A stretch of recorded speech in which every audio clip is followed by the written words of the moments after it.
Susan Cain's book, Quiet, was a catalyst for the introvert movement that helped bring awareness towards personality types with a greater need for solitude and less stimulating environments.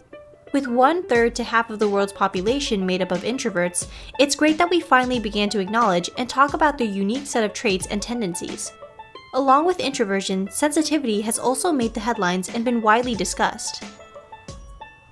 The personality trait was first researched by Dr. Elaine N. Erin in 1991. All of her important findings have been published in various articles and in her book, The Highly Sensitive Person.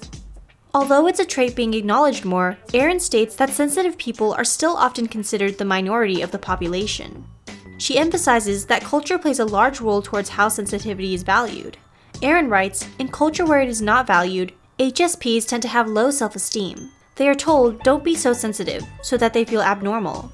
We want to raise this issue and help promote more acceptance towards highly sensitive people." Approximately 70% of the introverted population is made up of HSPs.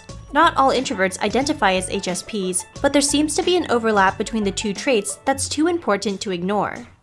Here's 8 signs you're a highly sensitive person. Number 1. You feel deeply and tend to be more emotionally reactive. Have people often called you deep when you provide your insights? Then you may be an HSP. HSPs tend to feel things more deeply and are more naturally inclined to react emotionally towards situations. Dr. Ted Zeff, author of The Highly Sensitive Person's Survival Guide, writes, "They like to process things on a deep level. They're very intuitive and go very deep inside to try to figure things out." Overall, HSPs are empathetic and care a lot for others when they are having a tough time. Since your emotions run deep, when others suffer, you can also feel their pain. This helps you stay open-minded when you can easily put yourself in the shoes of another and understand what that person is going through. Number 2. You prefer to exercise alone. Highly sensitive people often avoid team sports because they are uncomfortable with an audience watching their every move. According to Dr. Zeff, the majority of HSPs gravitate towards solitary sports, such as running, hiking, and bicycling. This allows time for you to reflect and get away from overstimulating environments as you simultaneously work on reaching your fitness goals. However, in some circumstances, HSPs may enjoy playing in team sports if they are brought up by a parent who provided a supportive environment that made it easier for them to get involved. If you were encouraged by a nurturing family and good friends, then you may find yourself flourishing in team sports too. Nurturing one's sensitivity is the key to helping them grow comfortable with activities they may not be naturally inclined to enjoy, because it allows them to feel safe to take risks. Number 3. It takes you longer to make decisions because you are concerned about making a wrong or bad decision. When you're sensitive, it takes you more time to make decisions, even though there may not be a right or wrong one. For instance, it may take you longer than others to choose what you want to eat from a restaurant menu. This is because you have a tendency towards weighing all the options that are provided. Even if you already have a good idea about what you want to choose from the menu, you can't help but think about the what-ifs and explore the possibility of other dishes based on their descriptions. As a result, when it comes to making big, life-changing decisions, such as where you want to move or what career you want to work, you may often feel paralyzed and overwhelmed by the various potential outcomes you imagine from each possibility. Number 4. You pay attention to subtlety and small details in general. You're sensitive to changes in your immediate environment and the people who surround you. You may notice the small details, such as the new color someone paints their nails or the tiny crack on someone's lamp that wasn't initially there.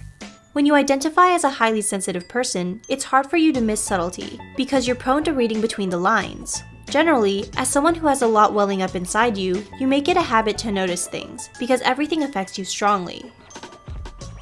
Number 5. You are highly conscientious and have extremely good manners. When you're highly sensitive, you care a lot about the way you present yourself and how your own actions may affect others. You tend to be considerate towards others' needs and want to do things in a way that creates convenience, rather than causing trouble for them. You put a lot of effort in even the smallest actions, such as making sure you put an item back where you got it from as you're shopping to prevent troubling a staff member to do it. You're the type of person to always thank your waiter at the end of the night for their service and leave a generous tip. It leaves you feeling uncomfortable when you're not exhibiting polite mannerisms to the best of your ability. Number 6. You are prone to having anxiety or depression, especially if you've had many bad past experiences. As an HSP, if you experienced a lot of negative events in your life, you may have developed anxiety or depression over the years. According to Dr. Erin, this is because your nervous system often operates in anxious mode when you don't feel safe in your environment. Your nervous system is meant to alert you about potential danger, so when it's used to doing that in abundance, it causes you to stay on edge for long periods of time. This is why it's crucial to have parents who nurture your sensitivity with just the right amount of care.